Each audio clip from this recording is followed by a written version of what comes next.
আসসালামু আলাইকুম প্রিয় শিক্ষকবৃন্দ,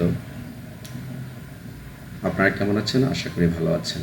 আমি মোহাম্মদ মনিরুজ্জামান ইলিয়াস, সহকারী শিক্ষক, Purba Mehar Adarsha high school, master trainer, dissemination of new curriculum. প্রিয় শিক্ষকবৃন্দ, নতুন কারিকুলামের ষষ্ঠ থেকে নবম শ্রেণীর ষান্মাসিক সমষ্টিক মূল্যায়ন ইতিমধ্যে শুরু হয়েছে। যেহেতু এটি সম্পূর্ণ আমাদের জন্য একটি নতুন অভিজ্ঞতা, এক্ষেত্রে আমরা যারা শিক্ষকবৃন্দ আছি আমাদের জন্য অনেক নতুন নতুন নির্দেশনা এসেছে।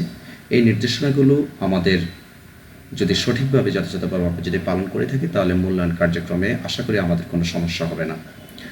প্রিয় শিক্ষকবৃন্দ, এই নতুন কারিকুলামে বিষয় শিক্ষকের পাশাপাশি যেমনিভাবে শ্রেণী শিক্ষক তেমনিভাবে পর্যবেক্ষকের অনেকগুলো দায়িত্ব আছে।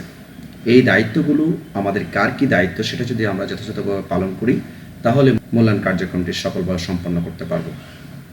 তো আজকে একজন পর্যবেক্ষকের দায়িত্ব কর্তব্য নিয়ে আমরা আলোচনা করব।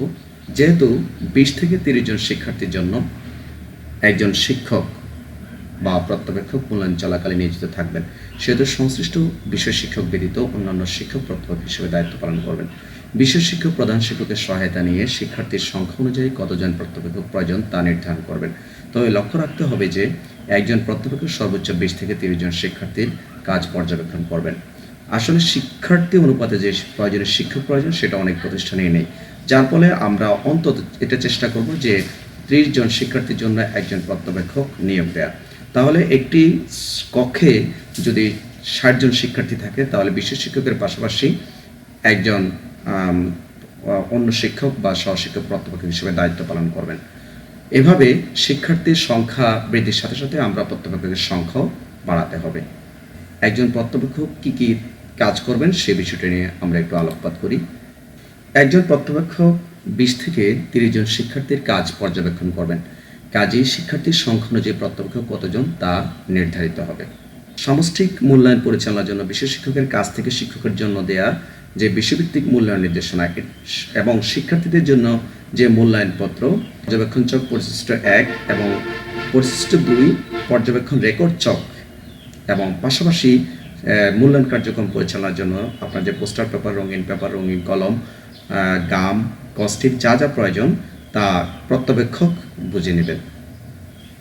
শিক্ষকের জন্য বিষয়ভিত্তিক মূল্যায়ন নির্দেশনা অনুসারে পর্যবেক্ষক শিক্ষক শিক্ষার্থীদের খাতা বা উত্তরপত্র কাজ বুঝিয়ে দেবেন। তার জন্য নির্ধারিত 20 থেকে 30 জন শিক্ষার্থীকে পর্যবেক্ষণ পরিশিষ্ট 1 অনুসারে করবেন।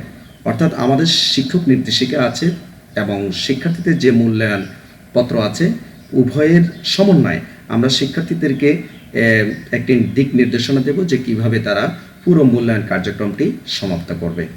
শিক্ষার্থীর জন্য যে মূল্যায়ন নির্দেশনা দেওয়া হয়েছে তা প্রত্যেক শিক্ষার্থীকে পড়তে বলবেন।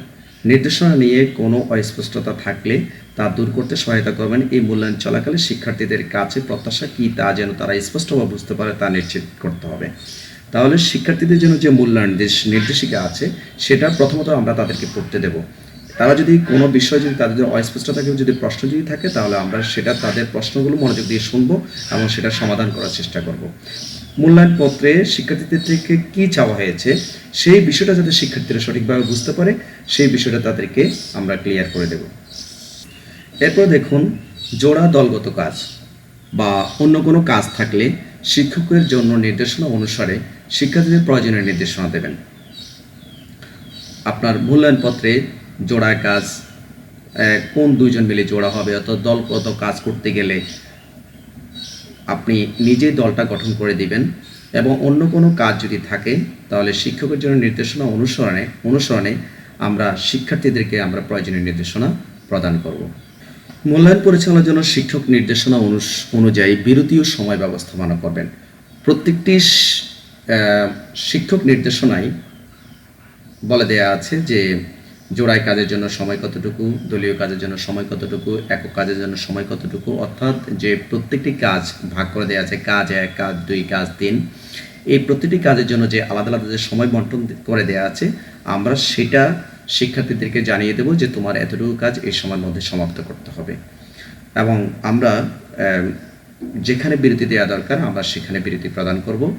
এরপরে দেখুন, পর্যবেক্ষণ চক অনুসরণে নির্ধারিত 20 থেকে 30 জন শিক্ষার্থীকে পর্যবেক্ষণ করে তার রেকর্ড সংশ্লিষ্ট শকে পরিশিষ্ট 2 সংরক্ষণ করবেন। মূল্যায়ন চলাকালে পর্যবেক্ষক শিক্ষার্থীদের যে কাজগুলো পর্যবেক্ষণ করবেন তা পর্যবেক্ষণ ছকে পরিশিষ্ট 1-এ দেওয়া আছে। মূল্যায়নের বিভিন্ন ধাপে ওই কাজগুলোকে আপনার তত্ত্বাবধানে থাকা 20 থেকে 30 জন শিক্ষার্থী কিভাবে অংশগ্রহণ করছে তা পর্যবেক্ষণ ও যাচাই করে রেকর্ড করবেন।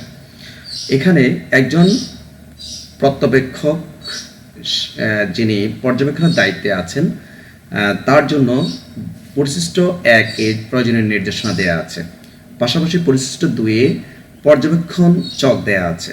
তাহলে পরিশিষ্ট 1-এর আলোকে আমরা সে চেষ্টা করেছে নাকি আংশিক করেছে নাকি কার্যকরভাবে সে সম্পূর্ণ কাজ পরিপূর্ণভাবে করতে সক্ষম হয়েছে, এই বিষয়টা আমরা পর্যবেক্ষণ চক পরিশিষ্ট 2-এ আমরা সেটা রেকর্ড করব এবং সেটা আমরা একেবারে মূল্যায়নের ক্লাসে আমরা সেটা সমাপ্ত করতে হবে। এটা কোনোভাবেই যেন মূল্যায়ন ক্লাসের বাইরে যাতে না যাওয়া হয়।